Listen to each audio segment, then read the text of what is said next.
Olha, eu sinceramente não saberia dizer por que ele está com essa ideia agora, né? E nem sou um conhecedor exatamente da regulamentação para a gestão dessas reservas brasileiras, né?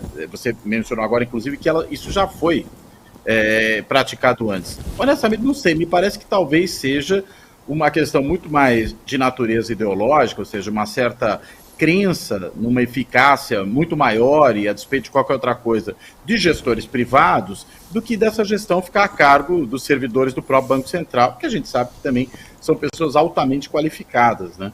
Agora, não sei, me parece alguma questão muito mais ideológica de querer fazer um agrado ao setor financeiro, né? E acho que não à toa ele deu essa entrevista a um banco, né? Não foi nenhuma entrevista a um órgão de imprensa corriqueiro, mas foi a um banco manifestando algo que pode ser do interesse não só desse banco, mas de vários operadores do mercado financeiro.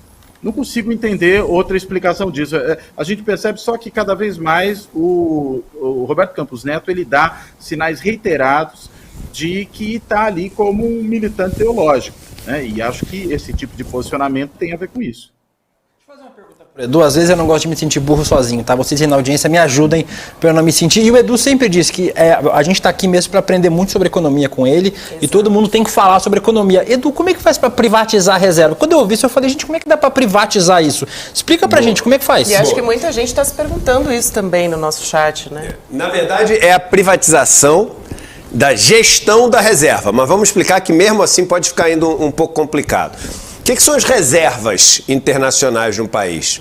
É quanto o país tem em caixa, quanto que ele tem em caixa, mas que ele guarda como uma reserva para uma emergência ou para conseguir satisfazer aquelas pessoas que estão querendo comprar moedas de outros países para fazer operações de exportação ou de importação. Ele guarda isso. Tipo uma poupança. Então. Tipo uma poupança, só que ele tem que investir em algum lugar. Dinheiro, vamos pegar a tua conta no banco, tá? Independente se você tem R$1.000 ou R$100.000, você tem algum dinheirinho lá para se ter alguma emergência que você precisa usar. Tá mais perto de 1.000 do que de 100 mil. Isso, mas você tem alguma coisa, quando você consegue guardar, você deixa alguma coisinha ali para poder atender essa tua emergência. Essa é a tua reserva. Né? Essa é o que você tem, e a gente usa reserva igual um jogador de futebol. Por que chama reserva? No caso de você ter uma emergência ali no campo, no caso de você precisar de alguma coisa, que você, enfim, não estava contando um acidente, você usa aquilo que você tem de reserva para poder satisfazer a tua emergência. Um país tem reservas financeiras, mas os volumes financeiros operados por um país são enormes, então as reservas precisam ser muito grandes, senão você sofre um ataque especulativo. Você sofre um ataque dos outros países dizendo, ele não vai conseguir cumprir os compromissos dele, vamos tomar conta de tudo. A Argentina passou perrengues enormes porque não tinha grandes reservas. O Brasil passou perrengues enormes, a gente está falando ali no começo dos anos 2000, no final dos anos 90, e até no meio dos anos 90, porque não tinha grandes reservas. No governo Lula, a gente aumentou muito essa conta. Essa conta hoje, e ela é em dólares, porque os dólares são considerados a moeda de referência no mundo inteiro, todo mundo aceita dólar, essa conta é muito grande. Já foi de mais de 400 bilhões de dólares. O Guedes queimou bastante reserva durante o governo, as pessoas não falam isso, mas o Guedes queimou bastante reserva, mas mesmo assim é de R$1,5 trilhão de reais. O teu dinheiro tu pode deixar na conta corrente. Se tu deixar na conta corrente, tu está perdendo dinheiro, porque tem inflação e o teu dinheiro não está investido. Ou ele pode ficar investido. Normalmente, reservas internacionais, elas ficam investidas em coisas que são muito seguras. O que é o mais seguro no mundo? O título do Tesouro Americano. Então, as reservas internacionais, a maior parte delas ficam em títulos do Tesouro Americano. E existe uma gestão. Qual título que eu compro? Um título curto ou um título longo? Venceu esse título, eu substituo ele por o quê? Qual que tem mais liquidez? Qual que tem menos? Qual que defende da inflação? Qual que não defende? E aí você tem que, quem faz essa gestão é o próprio governo, né? O que o Guedes está falando? Não, vamos dar para fazer essa... Né? O Guedes não, o Campos Neto, mas, né? Mas o Guedes... É quase a mesma coisa. É uma confusão que faz sentido. É uma confusão que foi um ato falho que faz sentido, porque o Guedes é dessa turma que defende, né, que você deveria... E tem muita gente que faz isso, o seguinte, vamos fazer isso para os recursos da Caixa, vamos fazer isso para os recursos do Banco do Brasil, você tenta pegar, vamos fazer isso com os recursos do FAT, do Fundo lá do Trabalhador, você fala o seguinte, vamos pegar esses recursos, em vez de nós fazermos a gestão, a gente dá para um banco fazer gestão. Só que, meu irmão, fazer gestão desses recursos... é você decidir quem vai receber 1,5 trilhão de reais. E aí, isso é um poder político também muito grande. Porque o governo hoje pode chegar com essas reservas e falar o seguinte, olha só, Estados Unidos, eu vou tirar minhas reservas aí, vou botar minha reserva em moeda chinesa, por exemplo. Ele pode chegar e falar, eu vou tirar esse valor todo aqui e dividir aqui, botar um pedaço em euro, um pedaço em dólar. É que nem você chega no banco, você fala, vou tirar o dinheiro todo do banco se você me cobrar esse negócio. Imagina tirar isso do governo e dar isso para um banco. Aí você vai estar dando para o banco esse mega poder. Você vai estar dando para um BlackRock, para um outro banco, esse mega poder dele poder... negociar, dele poder usar como cacife político, capital político, o capital de poder mesmo, o dinheiro nosso. Fora que, quando você faz uma operação, você tem sempre os custos operacionais, que são os custos das corretoras, os custos dos bancos que fazem essas operações. Quem disse que esse cara vai operar com a corretora que seria a melhor corretora, com o melhor preço? Você não sabe. Você sabe que ele vai deixar um lucro gigantesco no sistema. Então é um absurdo total e é de interesse dos donos dos bancos e dos donos dos gestores fazer isso. Pois é, até... Tá bem mais claro, se vocês tiverem dúvida aqui no chat, vocês comentem mais agora, tá claro. Tá claro, e também a base do governo chama de sabotagem essa medida que o Roberto Campos quer implementar, né, que ele anunciou. Agora eu quero trazer eu queria trazer uma reflexão, aproveitando que a gente está falando de Banco Central, não queria deixar de perguntar, e de novo vou perguntar para o professor Cláudio Couto, depois quero ouvir o Edu sobre isso, porque, né, a gente não pode perder a chance de aproveitar o Edu sobre esse assunto, que é a seguinte, porque muito tem se falado sobre a indicação do Galípolo, né, então, críticas de que seria uma indicação política, assim, de que o governo Lula estaria comendo pelas bordas, quer dizer, o BC é independente, mas você indica alguém que é publicamente ativo na defesa de baixar os juros, que é algo que a gente sabe que é importante, que a gente precisa para o Brasil nesse momento. Mas o presidente do Banco Central, a gente lembra, era bastante ativo no grupo de WhatsApp dos ministros, né, ex-ministros também, do ex-presidente Jair Bolsonaro durante as eleições. Então, e depois ele veio a público e disse que, na verdade, a função dele é puramente técnica, mas fato é que ele fez parte desse grupo. Então, lembrando que ele foi votar com a camisa da seleção brasileira também, que virou um símbolo do bolsonarismo. Exatamente, né? Muito bem lembrado. Então, qual que é o limite disso, professor? E aí, eu quero perguntar... por que a gente está falando a respeito disso? No caso de Galípolo, ele também é cotado aí para ser um substituto do Campos Neto, então queria ouvir o senhor a respeito disso. É engraçado, né? Falar que a indicação é política. E qual indicação não é política? Pois é. Boa. É isso aí. Primeiro que o Banco... Não é? É óbvio, né? Primeiro que o Banco Central faz política monetária. Então, a gente já está falando aí de decisões que são decisões de Estado e, consequentemente, são sempre decisões políticas. O Roberto Campos Neto, só para a gente ficar no caso aqui, não foi indicado ao Banco Central por não ter afinidades com aqueles que o indicaram, mas é exatamente o contrário.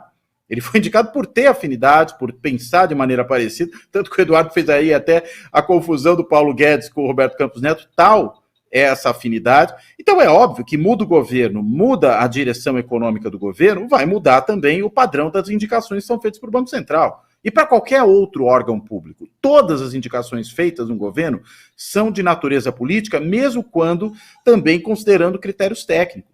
Né? Porque a técnica não fica sozinha nesse mundo, ela opera em conjunção com a política. Então, na realidade, dizer isso é dizer, por um lado, óbvio, e por outro, tentar dizer o seguinte, não, nós aqui fazemos indicações técnicas, os outros fazem indicações políticas, como se na realidade fosse errado fazer isso, e como se as indicações políticas fossem piores do que as supostamente técnicas, que nada de político teriam, né? Tudo isso é uma grande baboseira. Agora, o Gabriel Galípolo, é claro, ele era até outro dia secretário executivo do Ministério da Fazenda, né? E ele foi para lá, participou da elaboração de todo o programa de governo do presidente Lula, ainda durante a campanha. Ele, inclusive, participou da equipe de transição, né? Ele veio ali durante a campanha também articulando uma série de apoios à candidatura do Lula em setores diversos, né, dos mercados, setores que, digamos, não são aqueles setores em que o PT circula com mais naturalidade. Então, veja, é alguém, claro, tem alinhamento com o governo, mas defende ideias similares ao governo, então é óbvio que faça isso.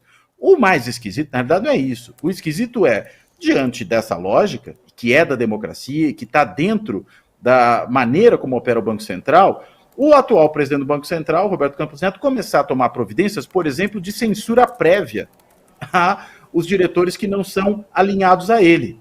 Tipo, né? Tentar controlar entrevistas do Galípolo, é isso, né, professor? Exatamente, exatamente. A gente viu esses dias que entrevistas solicitadas ao Galípolo, que ele próprio, por uma questão de respeito à instituição, direcionou para a assessoria de imprensa do Banco Central, né, o que aconteceu? Essas entrevistas sequer chegaram a ele. Né? E por quê? Porque havia uma ordem do presidente do Banco Central, a despeito do que pudesse ser feito após uma discussão no Conselho, para que essas entrevistas não fossem concedidas, ou seja, o Galípolo não deu entrevista porque sequer sabia que queriam entrevistá-lo.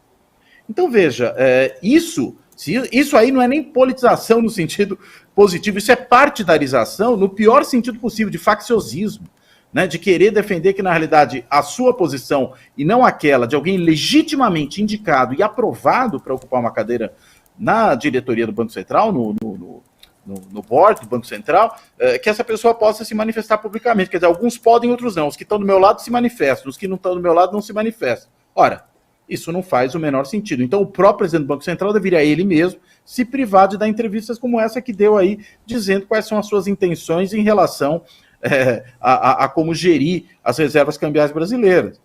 Enfim, me parece que, na verdade, a politização aí é outra. E deixa eu só falar uma coisa para quem nos acompanha, que ninguém é obrigado a saber o histórico das pessoas no mercado financeiro, que isso é um detalhe do detalhe. O Galípolo, ele era presidente de banco. O Roberto Campos Neto nunca foi presidente de banco. O Galípolo era presidente de banco. O Galípolo era gestor de bilhões de reais. De bilhões de reais. E esses bilhões de reais, principalmente no mercado de crédito e de renda fixa, que é exatamente o mercado onde o Banco Central atua. O Galípolo tem livros, e não estou falando de um livro, tem vários livros técnicos escritos e, aliás, uma boa parte deles junto com o professor Beluso, um dos maiores economistas do país. Eu tenho convicção de que se o Roberto Campos Neto ler o livro escrito pelo Galípolo, ele entende metade. E metade não vai conseguir entender. É livro sofisticado. É livro, assim, com uma profundidade técnica que você vai encontrar em poucos livros. Eu não sei de nenhum livro que o Roberto Campos Neto tenha escrito. De nenhum artigo você que o Roberto Campos Neto... Lido, não? Aí também não sei. Deve até ter lido, mas se pesquisar, vê se ele já escreveu algum. Vê se ele já escreveu algum artigo. O Guedes também. O que o Guedes já escreveu? De artigo, de livro que tenha, assim, uma reputação. Então a gente está falando de um cara que foi presidente de banco, que operava bilhões, que escreveu vários livros, sendo criticado pela turma que apoia o outro que não escreveu o livro, que nunca foi presidente de banco, que não tinha metade do conhecimento técnico dele, e dizendo que o Galípolo é indicação política. Agora, na internet tudo pega. No grupo de WhatsApp do tio, do Zap, tudo pega. Porque ninguém faz o cheque. Ninguém verifica. Mas a gente está aqui para isso. Aí tem muito, na verdade, economista falando isso também, né, Edu? Essas análises aí de que é uma indicação política, tem muito economista. Por quê? Porque os economistas... Eles, desde que o Guedes assumiu o Ministério da Fazenda e Roberto Campos Neto assumiu o Banco Central, eles se sentiram donos do pedaço. Gente, quem não lembra o áudio que vazou dizendo de um presidente de banco dizendo que o Campos Neto ligava para ele para saber qual os juros que tinha que falar. O Campos Neto e o Guedes, quando teve a Covid, né? Com quem que eles se reuniam? Era com encontro de investidores da XP, encontro de investidores do Itaú. Essa turma nunca se viu tanto no poder, como teve com Guedes e Campos Neto. Ou seja, o governo que apregoava a independência dos seus quadros econômicos foi o governo mais dependente do mercado que a gente já teve no país até hoje. Porque essa independência é aqui, ó, é gogó. Essa independência é gogó, quando tudo que você decide só com a tua turma de amigos da Faria Lima.